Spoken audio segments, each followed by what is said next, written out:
মধ্যপ্রাচ্যের আকাশে ভাসছে যুদ্ধের গন্ধ। ইসরায়েল আমেরিকার ঘুম হারাম করে দিচ্ছে ইরান। তেহরান আর সতর্ক বার্তা দিচ্ছে না, তেহরান এখন ঘোষণা দিচ্ছে তাদের হাত বন্দুকের ট্রিগারে।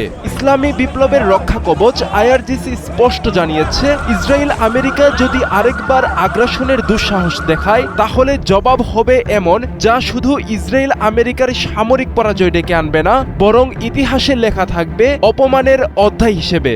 যে ইরানকে একসময় কোণঠাসা করার স্বপ্ন দেখা হয়েছিল, আজ সেই ইরানই মাথা উঁচু করে দাঁড়িয়ে আছে, প্রতিরোধী এবং প্রতিঘাতের আগুনে জ্বলন্ত এক শক্তি হয়ে। ইরানি সেনাবাহিনী ও আইআরজিসি দুই শক্তির সমন্বয়ে গড়ে উঠেছে এমন এক প্রতিরক্ষা বলয়, যা এখন আগের যে কোনো সময়ের চেয়ে বেশি সুসংগঠিত।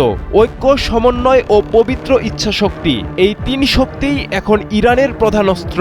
এমন এক সময়ে এই বার্তা এলো যখন 40 দিনের সংঘর্ষের পর অঞ্চল জুড়ে এক ধরনের অস্থায়ী নীরবতা বিরাজ করছে। বিশ্লেষকরা বলছেন এটি আসলে ঝড়ের আগের নীরবতা, কারণ 28 ফেব্রুয়ারি শুরু হওয়া যুদ্ধে ইসরায়েল আমেরিকা সরাসরি আঘাত হানে ইরানের সামরিক নেতৃত্বে। এর জবাবে তেহরান দেখিয়েছে তার পাল্টা সক্ষমতা। 100 দফা হামলায় লক্ষ্যবস্তু হয়েছে ইসরায়েল আমেরিকার কৌশলগত স্থাপনাগুলো। ইরান শুধু প্রতিরক্ষা নয়, এখন আক্রমণ প্রতিহত করার পাশাপাশি পাল্টা আঘাতের সক্ষমতাও প্রমাণ করেছে।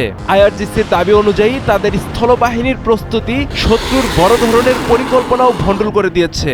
বিশেষ করে পারস্য উপসাগরের গুরুত্বপূর্ণ দ্বীপগুলো দখলের যে স্বপ্ন দেখা হয়েছিল, তার নস্যাৎ হয়েছে পুরোপুরি। তারা বলছে 8 বছরের ইরাক যুদ্ধের অভিজ্ঞতা, নিজস্ব প্রযুক্তি ও অস্ত্র উন্নয়ন এবং সর্বোচ্চ নেতার কৌশলগত নির্দেশনা, এই 3 স্তম্ভের উপর দাঁড়িয়ে আজকের ইরানি প্রতিরক্ষা ব্যবস্থা এক অভেদ্য দুর্গ।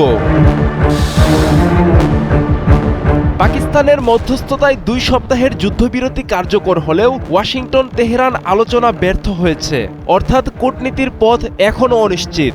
আইআরজিসি বলছে শত্রুর যে কোনো বিবেচনাহীন পদক্ষেপ তাদের জন্য অপমান ও কৌশলগত পরাজয় ডেকে আনবে। তেহরান আর আগের সেই একঘরে রাষ্ট্র নয়, বরং এক দৃঢ়, প্রস্তুত এবং আত্মবিশ্বাসী শক্তি, যে জানে কখন প্রতিরোধ করতে হয় আর কখন পাল্টা আঘাত হানতে হয়। যদি আবারও হামলা আসে, তবে সেই জবাব হবে শুধু প্রতিরোধ নয়, বরং ইতিহাস বদলে দেওয়ার মতো প্রতিঘাত। তেহরান আজ আর প্রতিক্রিয়ার অপেক্ষায় থাকা কোনো রাষ্ট্র নয়, এটি এখন প্রতিরোধ ও প্রতিঘাতের এক অপ্রতিরোধ্য শক্তি। ইরানের হাত বন্দুকের ট্রিগারে, এটি শুধু একটি বার্তা নয়, বরং একটি স্পষ্ট ঘোষণা। যে কোনো আগ্রাসনের জবাব হবে দ্রুত, নির্ভুল এবং বিধ্বংসী। বছরের পর বছর চাপ, নিষেধাজ্ঞা আর সামরিক হুমকিকে অতিক্রম করে ইরান গড়ে তুলেছে এমন এক সক্ষমতা, যা এখন প্রতিপক্ষের জন্য দুঃস্বপ্ন। ইসরায়েল আমেরিকা যদি আবারও ভুল পদক্ষেপ নেয়, তবে সেই জবাবে শুধু যুদ্ধক্ষেত্রে সীমাবদ্ধ থাকবে না, বরং বদলে দেবে পুরো অঞ্চলের শক্তির ভারসাম্য। আব্দুল্লাহ আল মারুফ, ৭১।